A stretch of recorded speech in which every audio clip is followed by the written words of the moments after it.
Hey, what's up? I'm Anthony Vitale, and at this time, I'm being joined by Jesse Barnett. He sings in a band called Stick to Your Guns, and he's from Orange County, California. Jesse, thanks for the time. Of course. It's cool that you're here, and Yep. I appreciate the time. It's my absolute pleasure. That's awesome. That's great. So let me start by asking you about the longevity of this band. 15 plus years in the business. It seems like the time that you've spent has been seamless. People don't seem to be bored. People don't seem to be wondering where you are or why you're still around. It's been pretty consistent throughout. How have you done that? I think for any band, and this is, any younger bands that ask me for my advice, I give them the same thing as far as when it comes to wanting to make yourself a quote-unquote career band, is saying yes to opportunities that other bands say no to. For example, a long time ago, like a band like us going on tour with a band like Icy Stars, like that's fucking weird. You know what I mean? And again, that's not trying to say like, oh, I'm better than anybody or anything like that, but it's just like we looked at that as an opportunity to play for people who wouldn't otherwise hear our band. And when you play for fans of a band like Icy Stars, those are just kids who are hungry for fucking psycho music. So when you get on stage and you do your thing the way that you do it, they aren't coming from they don't really belong to a scene like the hardcore scene, or even like our tight-knit, like smaller, like metalcore scenes that we have, whether it be here in New Jersey or New York or Southern California or whatever it may be. So they sense the realness that we all felt when we were growing up getting into this music as well. And so, it's interesting how you win those fans over fairly quickly through one set. You know what I mean? Now, and then with us doing tours with bands like Motionless in White and things like that, like that's just always something that we felt like, yeah, we'll do it. You know what I mean? We just want to tour. We just want to do it. And there's only so many of our bands. There's only so many fucking times we can tour with Straight from the Path. You know what I mean? So it comes like, all right, we've already toured with them 6 times in the last 2 years. We got to do something different. And same with them. And so I think that's the thing. Now, where you kind of have to be careful with that is, I feel like you lose credibility when you do things like that.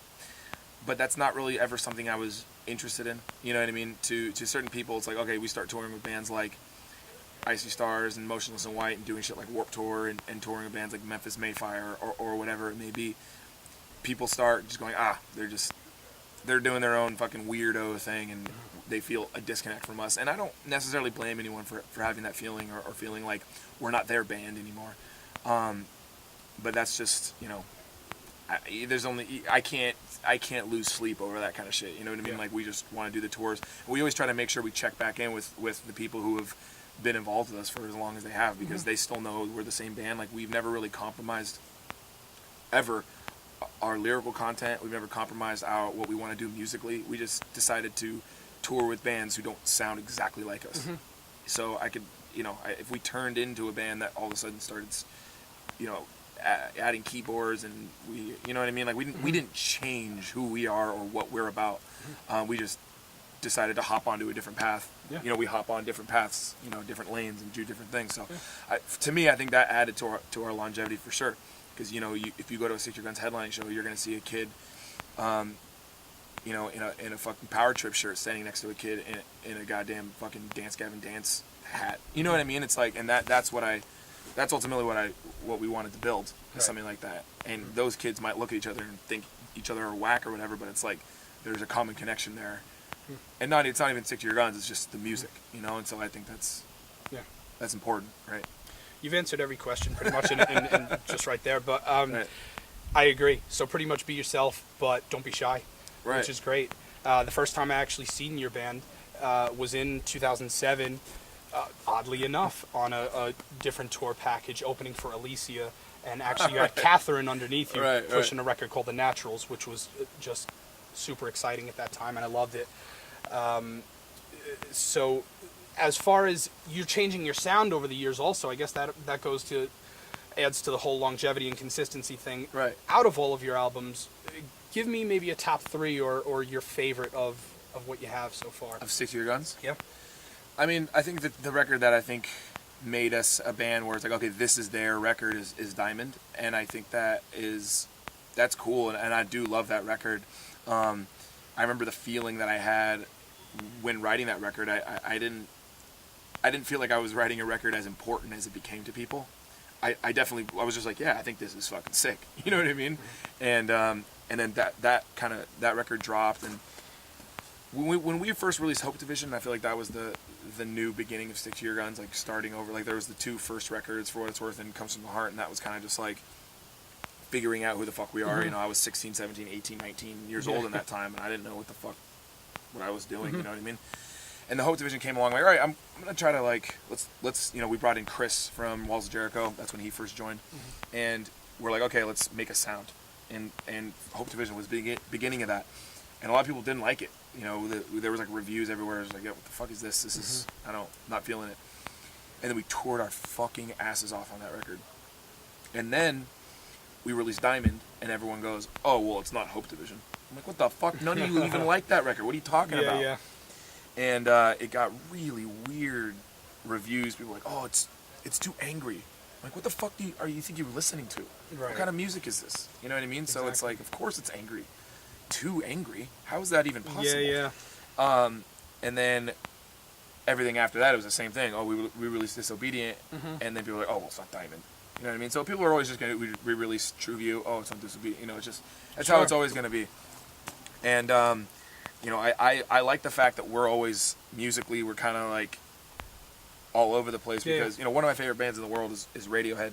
And what I love about Radiohead is you get a new record and you put it in, or put it on, whichever format you're listening to it in. Press play. Exactly. Press stop. You never know if it's going to be like some weird like synth, or it's going to be Tom York like punching a chicken, or it's going to, you know what I mean? Like the dude's fucking psycho, and you never know. You never know what it's going to be. Yeah. All you know is that you're just like, strap in. This is, get ready for the ride, and you're most likely going to get something genius because that's who he is. Yeah. But I'm not trying to compare Stick to Your Guns to Radiohead by any means. Let me say that right now. It's not what I'm saying. But the analogy I guess I'm trying to make, or the comparison I'm trying to make, is that's what I like with Stick to Your Guns. It's like, some songs are going to be a lot more hardcore driven, and other songs are going to be more like not so that. You know what I mean? Like we tend to bounce between different things, and that's always what I kind of wanted, because then it makes me feel like I have personal freedom over the music, and I don't have to necessarily just do one thing. So do you pick a favorite throughout all that, or is it? Yeah. I would say I would probably say my three favorite are the last three, which would be True View, Disobedient, and Diamond. Yeah. So in reverse order, pretty much, just those. Well, I don't know. Or either which way. The order always changes. I think Disobedient is always going to be number 3, and then it's going to switch off between True View and Diamond, which is my favorite. And that's not including Better Ash and Dust. That's an EP, so we won't even throw that in there. But I do really like that EP as well. But between those 3 full lengths, I would say consistently Disobedient is at the bottom of those 3, but it's still makes the top 3. Can you pick all-time favorite songs, or is that is the list too long? Yeah, too long, and it's always changing. Okay. It's always changing, and there's also songs that I like to listen to over like songs I like playing most, and things like that. But yeah, I don't think I could do that. Yeah. All right. So now you live in Southern California, I do. And you room with a gentleman named James Vitalo, who's a great guy from out here in New York, and sings for a band called Backtrack. I find that to be really interesting, that there's such a different dynamic between Stick to Your Guns and Backtrack, and how kids who may be fans of one band or the other might, exile the other band, course, yeah. But the 2 singers of those bands happen to get along really well. Right. What's your take on all that, though? And is hardcore a sound, or is it a mentality? How do you make sense of all that? Look, I think it's both. I think they're both, and the way that Chris and I like to decide, like the way we say it when it comes like, oh, well, who gets to decide who's a hardcore band? The kids get to decide. That's who. The scene gets to decide. And if the overall consensus is Stick to Your Guns isn't a hardcore band, they're a metalcore band, that's what it is. That doesn't make me any less of a hardcore kid. That doesn't make me love hardcore any less. Yeah. That's just what it is. The kids get to decide because they decide everything. That's the difference between our scene and other scenes. Yeah. Now, I think between to answer your question of James and I getting along so well and rooming together, and he's pretty much my best friend. Yeah. That's just a maturity thing as far like he fucks with stick to your guns, and he always goes like, I know you don't think I do, but I actually do, and blah blah all this shit. And I say he doesn't just to fuck with him, but he understands the tapestry that is hardcore and metalcore and punk and the whole underground music, and he understands that stick to your guns plays a part in that, and I believe that as well.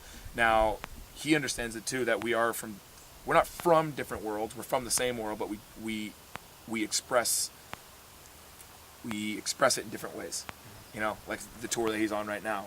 He wanted to put together a tour. He always said, I just want to put together a tour that's hardcore for hardcore, because everyone's trying to do like all sorts of this wacky shit, like or do different things. And not that he has a problem with that. Yeah, he loves it that people are doing it, but he still just loves straightforward hardcore. Yeah. And that's what he wanted to try to put a tour together like that, because in his eyes, he was like, that's not happening that much anymore. Yeah. And it's great they're promoting their hometown bands too, which absolutely. is great. And I think that's fucking awesome. You know what I mean? I don't think he's trying to be exclusive in the sense of like, oh well, this is hardcore and that's not. Right. He's just saying like, I understand what he's saying, and I feel like he did the right thing in doing that, just because I think he was right. No one's just doing a straight up fucking like this is hardcore. I agree. Tour. Yeah, no, he knows his stuff. He's pretty good. Right. Yeah, he's great. And so yeah, he's great to live with. He's great to work with. He's great to just he's an absolute animal. He's just like, because I can tend to get a little like, man, I'm exhausted, and he's so like, let's go throw a baseball, let's go fucking shoot a fucking puck, hit something, let's go ride bikes, let's go jump in the ocean. Like he's always wanting, you know what I mean? He's always wanting to fucking just fire and do shit, and it's great, because if I don't have that energy in my life, I'll live on the couch. Yeah. You know what I mean? So it's good that he's just like, he'll come out of his room, and I'm just like, watching The Office. He's like, nope, get the fuck up, let's go. You know what I mean? So he's keeping me young. Yeah. So yeah, I don't know where he gets that fucking energy from, but I'm grateful for it. It's cool. It's cool to hear about you guys getting along like that. Yeah. It's also cool to see that you're in a band that has grown so much over the years and plays big festivals and plays big tours, but you still keep your ear to the ground. I think that's very important. Right. I think you know the importance of that as well. Are there any bands that you'd like to let people know that you're listening to, or are there bands that people should definitely check out? Yeah, definitely. Currently, I mean, I think we're wearing shirts of two. Oh yeah. Candy and Sanction For sure. are two bands that I've just kind of fallen in love with as of late. There's also another band from the UK called Employed to Serve. We're about to do some dates with them. Oh yeah, the bass player is in Renounced, or the guitar player plays bass in Oh Renounced. right. Yeah. That's right. Employed to Serve fucking rocks. Another like death metal band called Venom Prison, who the singer used to sing for a band called Wolf Down, and then she left that band and she plays in Venom Prison now. They're like a Euro band that are fucking awesome, and I think that these are bands that are singing about things that I think are important. Yeah. You know what I mean? And I love all aspects of hardcore. You know what I mean? Like this morning, I was just kind of going back through the archives, and I was listening to a band called Son of Sangre from Syracuse, and also I was listening to a lot of Southern California bands I grew up on. One specifically I was listening to today is Stand and Fight, and I love the whole like, let's unite and we're all brothers and sisters and we're friends, and that's fucking great, and I love that, and that's something that I always related to, because I felt like a lot of Southern California music was about, hardcore at least, was about that. Yeah. And growing up, when I listened to a band like Madball, it was hard for me to relate to that, because those are gentlemen who so clearly have a different reality than I do, and it's hard for me to find the connection to what they're singing about. Gotcha. Or Warzone. Don't forget don't forget struggle. Don't forget the streets. I'm like, I'm not from the streets. I'm from the suburbs. You know what I mean? And that's not. And I'm just trying to be real in the sense of like, I respect those bands and I love them and I love AF and I think New York hardcore is awesome. But lyrically, you relate a little bit more to the. Not even lyrically. Yeah, lyrically and sound wise. You know what I mean? I relate a lot more to Southern California music and or hardcore and punk and metalcore like that. So, those are things, and they were a lot of those things had political messages and social messages and things like that. And so that's ultimately where I got Great. the Stick to Your Guns kind of platform on the things that we speak about and things like that, just kind of continuing to carry that torch and things like that. Yeah, I think I hear a lot of that in the earlier days, and for those who have heart, Right. which is super positive. Right. You know what I mean? Delivered in this super angry way. Right. I miss that old vocal style too. I wish you could kind of bring it back. That's not a joke. I really miss it. But what's next? Where do you go from here? What is on the agenda, and what would you like to be next? I don't know, it's hard to say. I mean, we're going to continue touring. I'm getting older, and vocally, this is just becoming fucking taxing, man. It's crazy, and it's starting to fuck with my head a little bit on wondering how much longer I can do it and stuff like that. But because before I could I'm getting in the van for 30 days. I can eat whatever I want, and then all I have to do is scream, and then I'm fine. And it's just not that way anymore. Right. My body's like, nope, kind of throwing the brakes on everything. Once I hit 30, it's like the day I turn 30, it's like my knees and my back and my neck and my fucking vocals, and it's like everything. So it's like I have to really go out of my way to take care of myself now, or else the world's gonna kick my ass. Gotcha. But that's not a bad thing. No. You know what I mean? Like, self-care is important.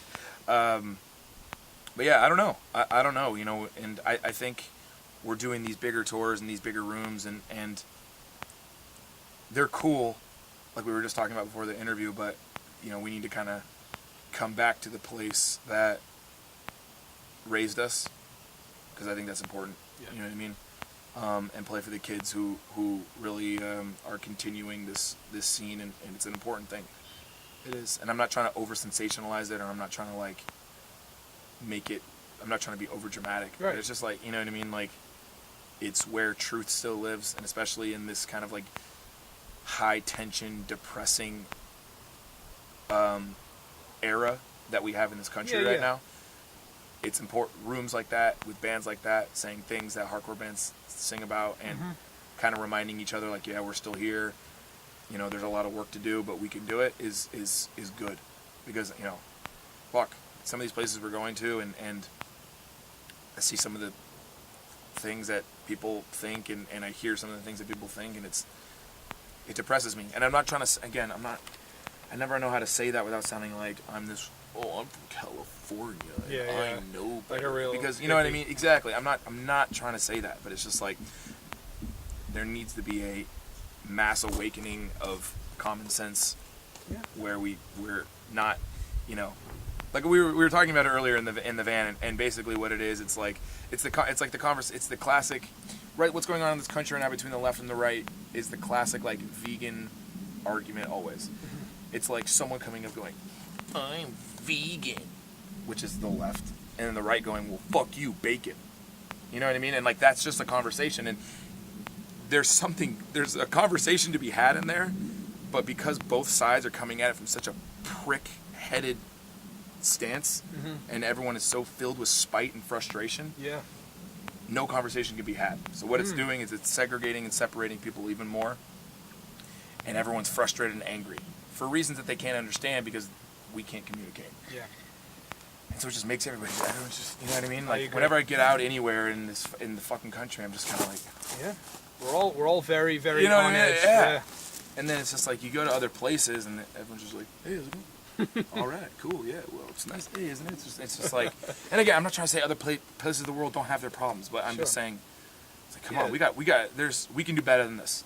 Yeah. That's what I'll say. We can do better than this. Yeah. And, for the first time in my life, especially on a tour like this, because we're going to a lot of, like I said, Carolina Rebellion and Jacksonville and some of these, more southern places where it's a lot of really intense, Second Amendment, Trump voting kind of people, which, again, not bad people by any means.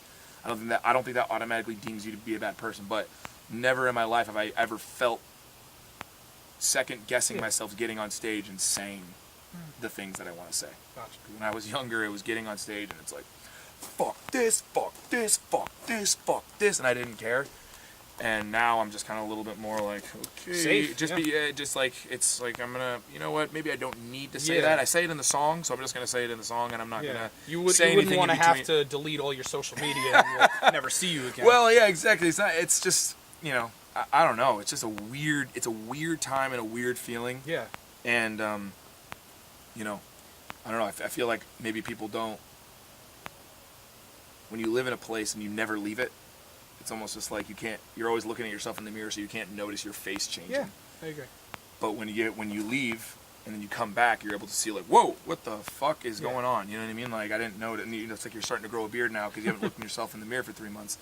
So you go on tour and you go all over this world and you meet different people and you see different things and you're talking to people and you're communicating, and then you come back to this country and it's just like, oh, a fucking school full of kids has been fucking murdered, and this fucking crazy psychopath is in this high position of power who is saying outrageous things, and you know, it's just like, what is happening and how did we get here? How are we allowing it? So I'm still confident. I'm confident that the kids will save themselves, and I'm confident that we'll find a way. Well, you said it best. I think we all can do better. Right. Jesse, you're a good man. I really Appreciate you, appreciate man. the time, man. It was Thank super you. nice of you. This is Jesse. Check out Stick to Your Guns. Thanks again for the time, Of course, man. and thank you for watching.